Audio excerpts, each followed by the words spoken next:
দিনের শুরুটা হচ্ছে কি থাইরয়েডের ওষুধ খেয়ে? চলো না একটু চেষ্টা করি থাইরয়েডের ওষুধের ডোজ কমাতে বা টোটালি বন্ধ করে দিতে। কি করে আমি একটু দেখিয়ে দিচ্ছি। যারা উষ্ট্রাসনে বসতে পারো না তারা নর্মালি বজ্রাসনে বসবে। এইভাবে পিছন দিকে ঘাড় নিয়ে যাবে, কিছুক্ষণ হোল্ড করবে 1 থেকে 10, আবার সামনের দিকে নিয়ে আসবে।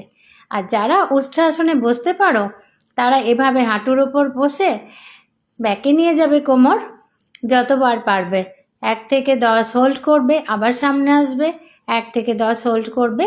30 সেকেন্ড প্রত্যেক দিন তো চেষ্টাই করবে করার জন্য। তারপরে যারা একদম কমপ্লিটলি উষ্ট্রাসন করতে পারো তারা করেই ফেলো উষ্ট্রাসন। উষ্ট্রাসন করে 30 সেকেন্ড হোল্ড। 30 সেকেন্ড যদি হয় আরামসে, তাহলে তুমি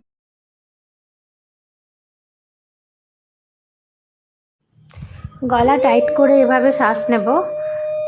শ্বাস নেওয়ার পরে শ্বাসটাকে হোল্ড করে 20 সেকেন্ড পর্যন্ত রাখবো। কেউ যদি 20 সেকেন্ড প্রথমেই হোল্ড করতে না পারো, সে আস্তে আস্তে বাড়াবে। ফার্স্টে 5 সেকেন্ড, তারপর 10 সেকেন্ড, তারপর 30 সেকেন্ডে আসতে পারো। এটা আমরা 3 বার রিপিট করব। এবার লাস্ট এক্সারসাইজে এলাম, যেটা আমরা বজ্রাসনের মধ্যে বসে পাটা গ্যাপ করলাম। আমি যেভাবে হাতটা রেখেছি ওভাবে হাত রাখবে, আর এভাবে গর্জন করতে গিয়ে জিভ বার করে আমরা ওপর দিকে দৃষ্টি থাকবে আর নিচের দিকে জিভ বার করে থাকবো। এটা 3 বার রিপিট করে গলা ম্যাসাজ করব। এটা যারা থাইরয়েডের পেশেন্ট তারা সবাই